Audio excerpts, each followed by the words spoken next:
today's topic we're going to kick off with, and hopefully if we're lucky, we'll probably have some of our partners and team members from Haiti that are working on the ground from the Joseph Jr. Foundation. They're one of our key partners there that's serving underserved communities in Haiti, specifically the Ile de la Tortuga, which is Turtle Island. And they're really providing just very essential basic resources, including food and education and dental services to that community. So at Leyline, we're really trying to support them and create some opportunity for those individuals to basically join this whole crypto revolution and start to hopefully earn some cryptocurrencies, some NFTs by doing good in their communities. But yeah, so today we'll kind of go through how we can potentially help, what we're trying to accomplish as a community, and kind of the vision forward for how this all works. And we'd also talk a bit about the whole NFT collecting culture and how Bored Apes and CryptoPunks are really kind of the spearhead of this revolution, and then how that opens up all this cool opportunity for us at Leyline to join in on the fun, to join in on the profit and abundance, and then use that for social good and for helping others. That's the whole theme, essentially. So what I'm going to do first off, I'm going to share screen and show you guys a bit of the campaign that we have going on right now. So let me see here. Can you guys see my browser window okay? Yes. Is that coming through? Yeah. Okay, cool. So yeah, one thing we have put together is actually a charity campaign. We're basically auctioning off different pieces of art and animations and music to different collectors that are in the space. And the core focus, really the biggest priority for us for the moment, is we really want to provide as much help as we can to the folks that are in Haiti, our team out there, the Joseph Jr. Foundation, with some monetary support. And the focus is to create as much opportunity to help people address their key physiological needs, get them access into the internet, to provide them with equipment to actually participate in this new booming digital economy. So yeah, so the idea here is that Haiti is definitely struggling quite a bit. Nearly 25% of Haitians live in extreme poverty. That's under $2 a month of living capability. There's extreme political turmoil going on, and most recently their president was actually assassinated. So it is like a really major disaster when it comes to governance. And they also got hit with a 7.2 magnitude earthquake, affecting over 1,400 people, or killing over 1,400 people. So man, that country needs a lot of help. And so we're, I think, quite fortunate to have contacts on the ground. And I've been connected to Dr. Joseph Chulo for, I don't know, how long has it been now? Maybe 4 or 5 years.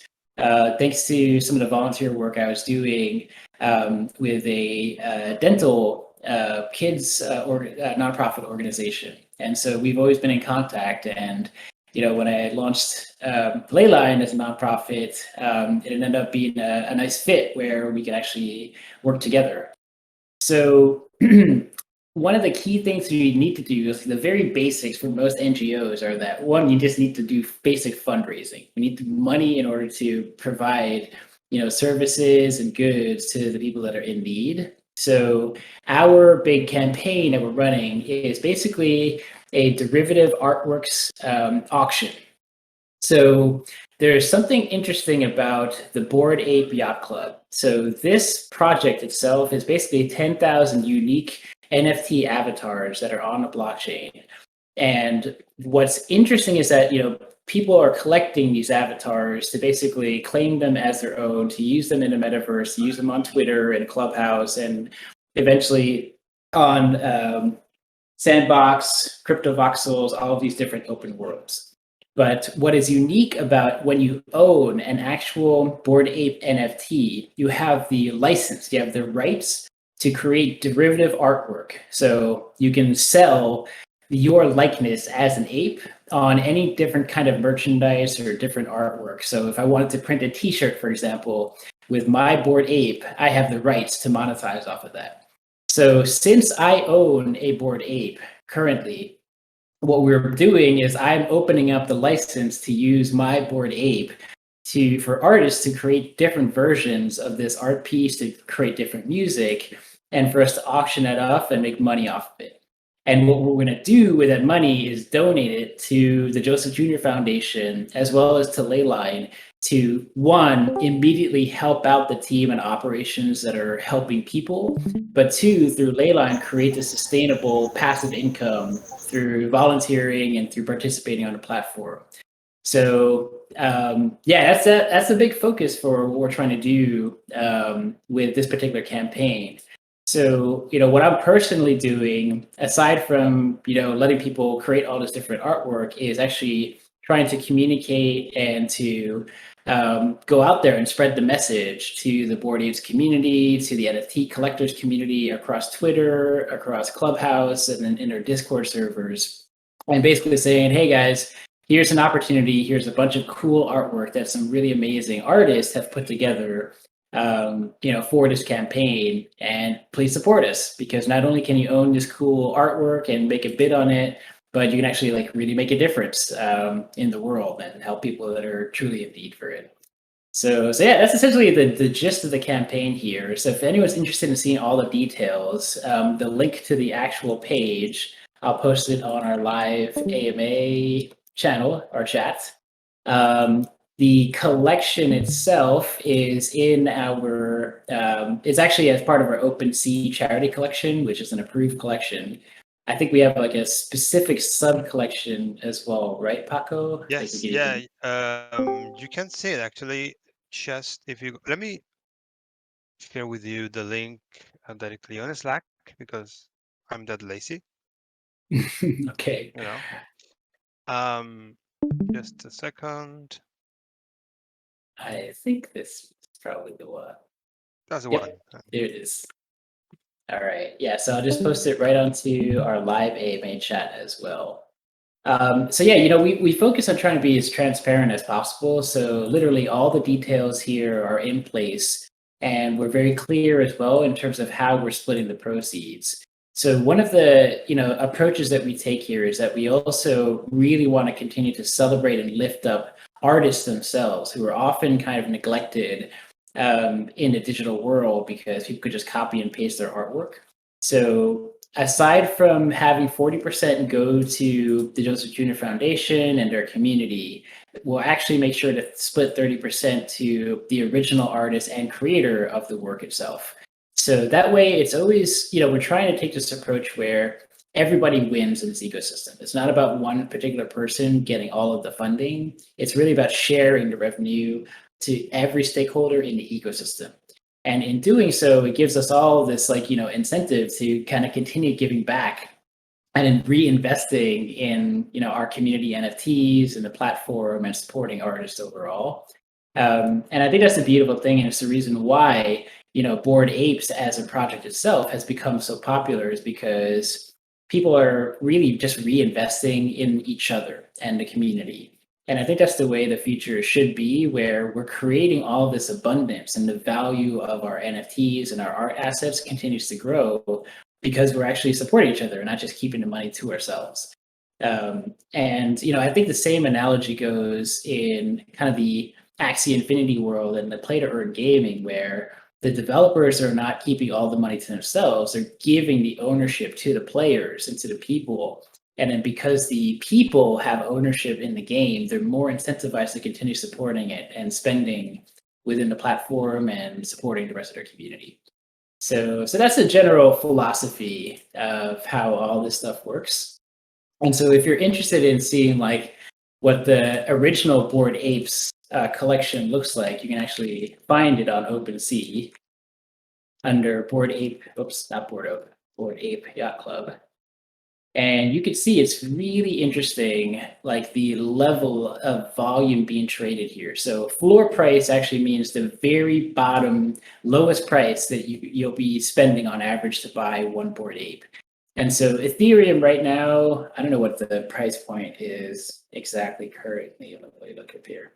So Ethereum is currently worth Okay. $3,289 US. So the bottom lowest price you can spend to buy a Bored Ape is probably going to be $100,000. That's how valuable these individual NFTs and pieces of art are. And that's the focus that we're trying to build as well, where our Leyline NFTs are going to be following in this type of direction, where it's going to be so sought after because of the rarity and the social impact value, the story of people doing good. Really, that's what we're trying to replicate that success, like many other projects are. And yeah, so it's really important to note that, like, now imagine the fact that these are trading now for $100,000 or more, up to millions of dollars per item. And the amount of people that actually have a crypto wallet today is still less than 200 million people out of the entire planet. And so we're talking about a potential market size of anywhere from 2.7 to 3.5 billion people that are going to be joining the crypto world. So we are very early. We are like at 0.05% market penetration. So you can only imagine what this market is going to be looking like. And so that's our idea, is that, hey, you know what? The people that need to be aware and be educated about this are the folks that really need the money and really need access to, this type of new exploding economy. And from my point of view, I see this happening like in the Western developed world, where a lot of rich people can see this happening and are able to invest. And in my eyes, the priority should be, okay, let's educate and give this opportunity to the people that are currently living in scarcity and living in poverty. Because imagine getting one of these assets into, someone's hands in a village in Haiti. Like, that could be so game changing and transformative. And we can make that happen very quickly.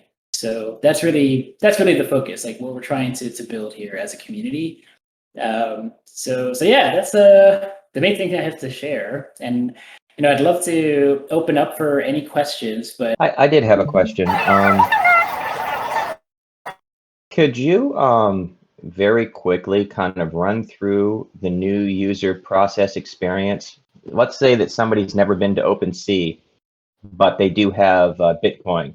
What do they have to do to get the wrapped ETH, and what do they have to do to sign up in any wallet integration? How difficult is that process? Okay, I'll do my best to try to walk through, because my stuff is kind of already set up already. But when you're on OpenSea, you're actually going to start off not logged in, and the main thing that you want to have is your MetaMask wallet. I think that's the very first step. So am I sharing my browser or my whole screen? I might just share my whole screen, actually. Let me swap out here. Give you 1 minute, guys. Make sure I'm logged in as well. Okay, so I'm going to share my entire screen so that way you can see my browser. Okay, let me know if I'm coming through.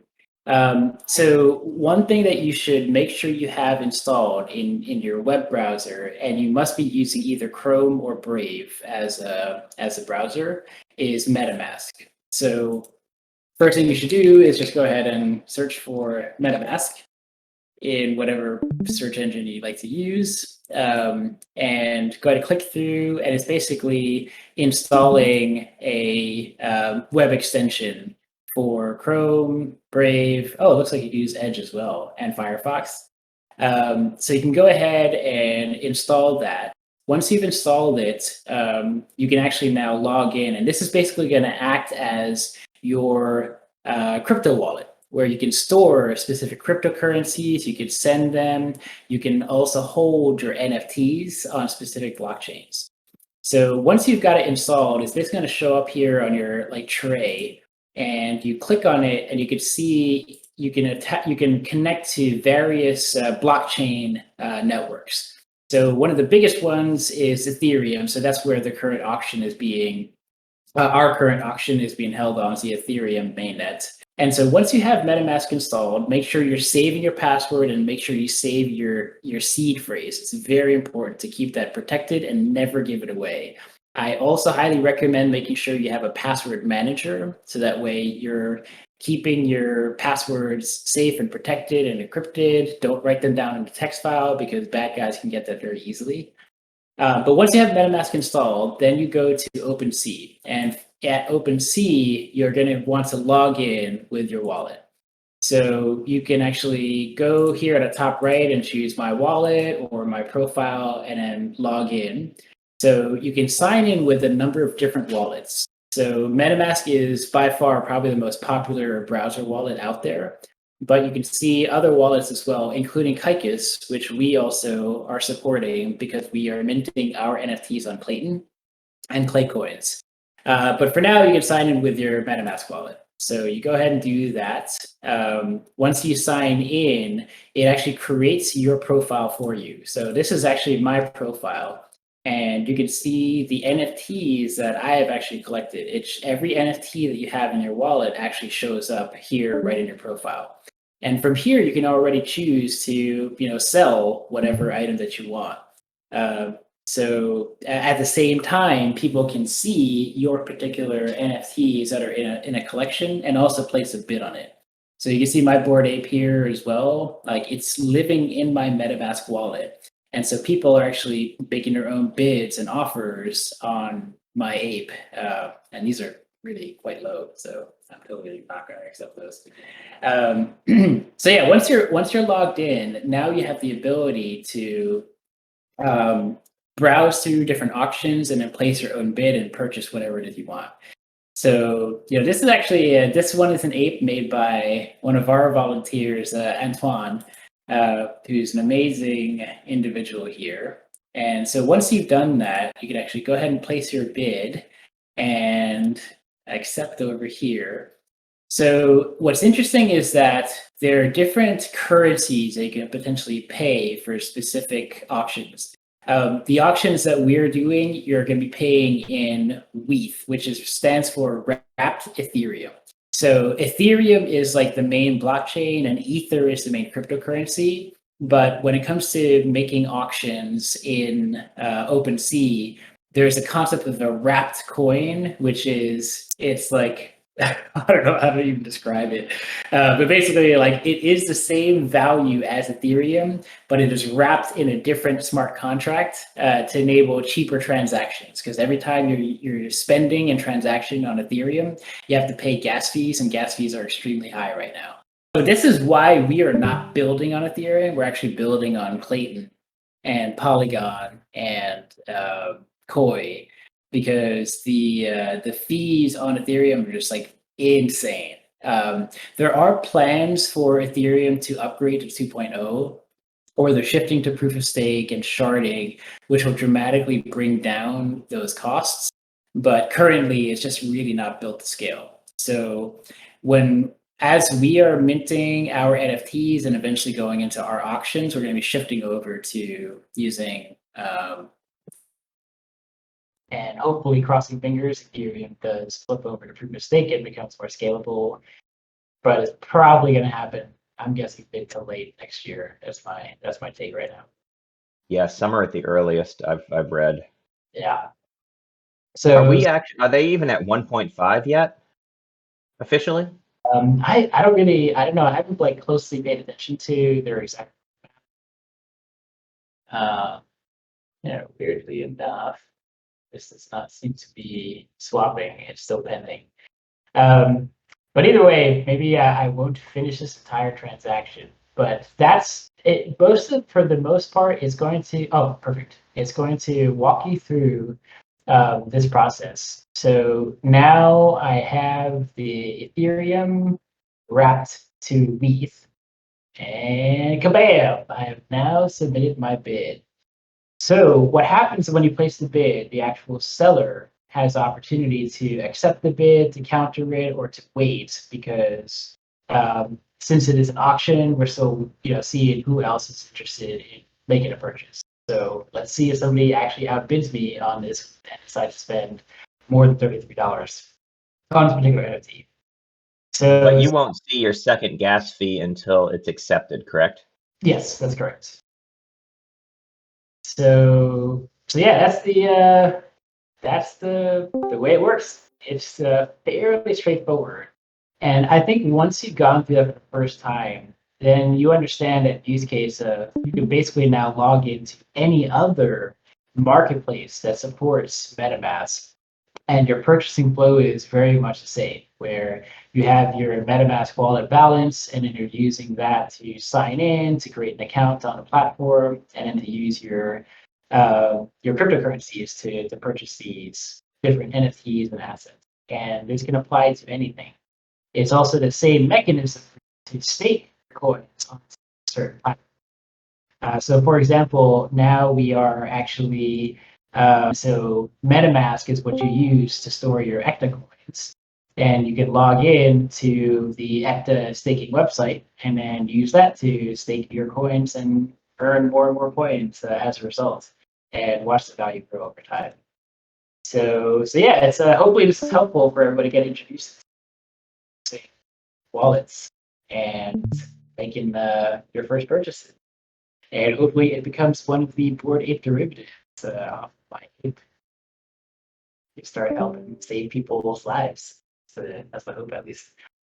So yeah, it's cool. We've got like a lot of cool different submissions coming in from a number of really talented different artists.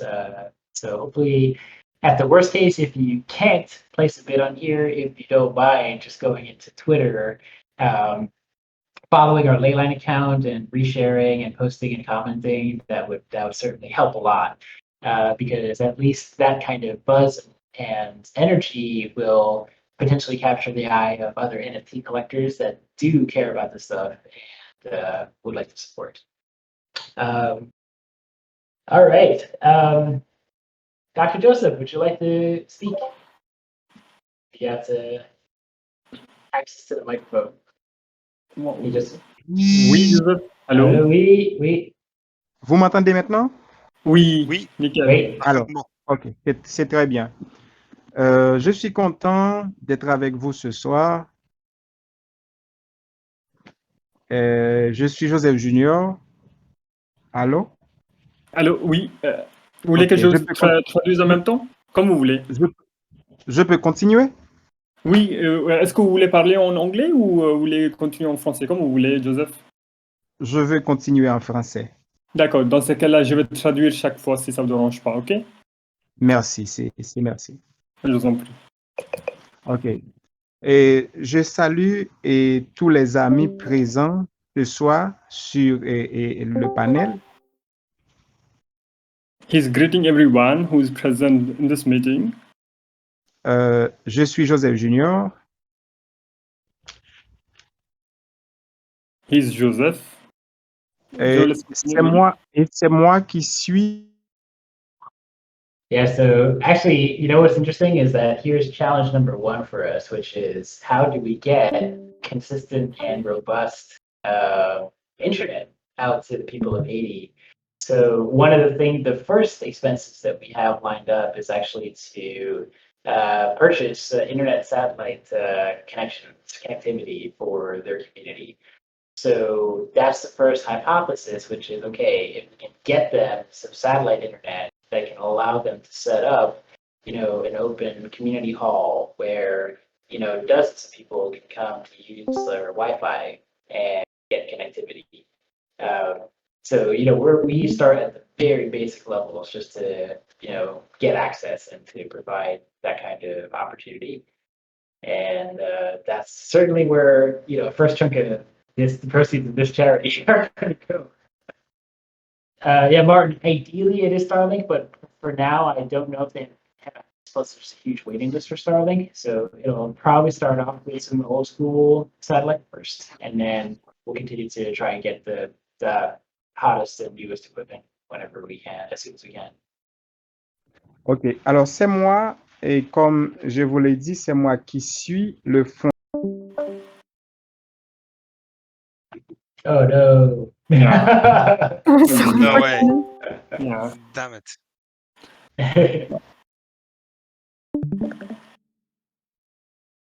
Okay, we got him back. Got him back. Je suis là, hein. Je suis toujours là. Ok, on vous laisse parler. OK. La Fondation Joseph Junior a pris naissance le 23 octobre 2018. The Joseph Foundation was created on 23 October 2018 Dans une zone appelée Île de la Tortue en Haïti. in an area called Tortue Island. Turtle Island, yeah, Turtle. OK. Haïti. Et la Fondation Joseph Junior, notre objectif, c'est de permettre aux 4 grandes zones de l'île de la Tortue. Est-ce que vous pouvez répéter? J'ai perdu. Ça se coupe, Joseph. On vous entend 1 sur 2. Je peux continuer? OK. Je dis que l'objectif de la Fondation, I think Jeremy, it should be because of the weather condition. He Yeah. says that it's raining over there right now. Perhaps because of that as well. Yeah. Yeah, that's what I imagined. Yeah, though he's in the capital, yeah, he says that it should be working fine, but since there is heavy rain over there, perhaps, yeah, it should be worse. Yeah. Yeah, and actually, so Shahul, one thing Martin's saying in chat as well is that there's even potential options looking into mobile Ethernet, like 4G or 3G low signal. But yeah, Martin, to your point, I think we're working directly with Joseph and his team to try to figure out what's like the best possible internet option they can get. One of the challenges, because they're, like you can see on the screen, their island is so remote relative to the rest of the country that it's even just like the proximity to infrastructure is just so far away. So I think where satellite kind of like fits the boat, or really like it's kind of the ideal solution for this group, or at least for this community. But yeah, we're going to look at every possible option we can get. And thanks for that recommendation, Shahul. You can check out what Mark is posted. Okay. Yeah. Sounds good, So yeah, I guess the hope is like we should definitely get the access ASAP, so you get to feel the struggle of what it's like to just not even have good enough internet access so you can't even communicate your challenges. But it could be a lesson learned for us too. Maybe we should just like work on getting a video recording of Joseph and the team to throw out there in case there's like bad connectivity issues. Okay. All right. Well, Joseph, first off, thanks for joining for sure. I can only imagine it's like pretty tough right now for you to hear us and to communicate. But we all have your back and are there to support you. I think what he was getting into was helping to explain the mission and the objective of his foundation. So from at least my understanding, I'm sure I'm butchering it. He founded the organization. He's a dentist and started off by providing free dental services to his whole community on the island. And then quickly realized, oh man, aside from just like dental support, people just need food and clothing and shelter and then education. It's just these very basic necessities are completely lacking. And so he organized a team and a group to really just provide all the services. And so the challenge is, how do you sustain that? How do you actually get enough fundraising to afford to provide these resources? And it's how, he and I have always been in contact to, figure out how to provide, just funding to these local areas. And a lot of it came from just individual donors sending over cash donations to allow them to pay for, educational materials and equipment and books and pencils and notebooks, toothbrushes, etc. So, that to me was inspiring around, okay, how do we make this a perpetually sustainable thing where these communities can continue to get funding and it's cheap, the amount of money you spend to help provide these basic necessities are the kind of money that we spend on like a Starbucks. Really, incredible, like the kind of good you could do versus low cost. So it's a big part of what they're trying to do. So they're trying to combine, or rather, they have the hard work of reaching out enough to enough people to get the message and story out, so people can provide some funding, so that they can invest in providing food and education. And now this missing piece that we want to bring in with Leyline, okay, how do we make that sustainable and how we can let abundance grow? And one of the answers, not the only answer, is to connect them to the digital world, where now when you have internet, you can get access to all this free education that's online. Literally, you can learn so many things just by going. And then on top of that, because they have their own volunteer organization and program, all of their community members can participate and start to earn crypto coming out of our prize pool and earn NFTs and eventually sell them on our marketplace. That's really how we're trying to join forces here and enable that. But it definitely starts at very basics. Like you've got to give a solid foundation before you can even spark the creativity and get participation on the digital side. So I hope Joseph, I represented your efforts and did it justice. And I've always been a big fan, big supporter, and really thank you guys for doing so much hard work and really helping people that really need it.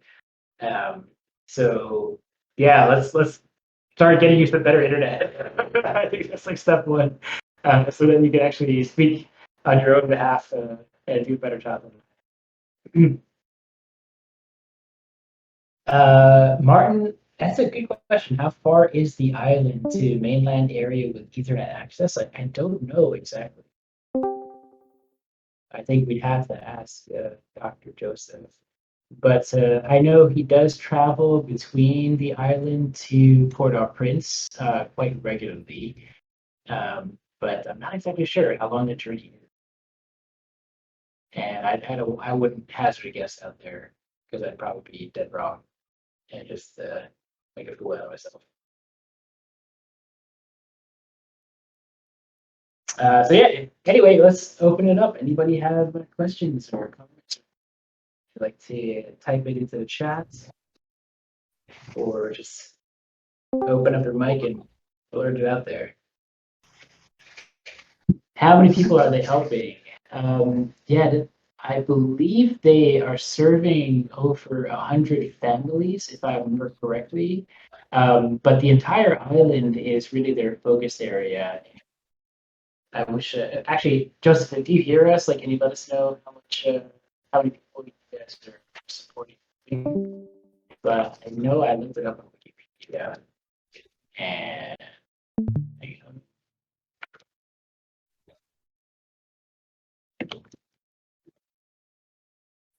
their population.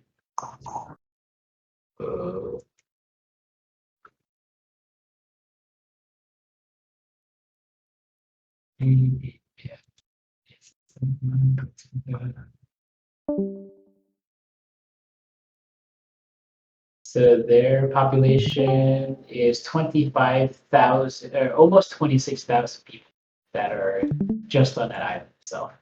So it's quite significant. But yeah, their specific operations, so I think are serving about 100 families. So, the hope is that we're able to really, plant these seeds and start to enable these operations to scale up. And, what's interesting is that there's a lot of like really big, massive NGO organizations that are serving, tens of thousands or hundreds of thousands or millions of people. But what happens is they often get all of the donor money, and the smaller NGOs that are working in really small local communities are totally overlooked. And I think that's one of the hopes that we have with Leyline as a platform, is that we open up opportunity for thousands of social impact organizations where, by creating this connectivity to billions of people in the digital world and the crypto world, it opens up way more opportunity, and then gives a ton of user choice for everybody on the platform to select the regions and areas that they want to put their energy and focus on, or even distribute it fairly evenly through our own funding and charity pool. I think it opens up a lot of opportunities for us to connect the right people to the right causes, spread the love, basically. Martin, I don't know. I don't think that's the one, Gonav Island. It's called Tortuga Island. It's to the north. It's like the northernmost part of Haiti. If you look on my screen here. Right here, Tortuga.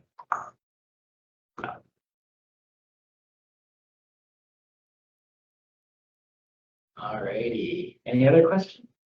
Thoughts? I hope this is helpful for people. We covered a lot of ground, though, which is nice.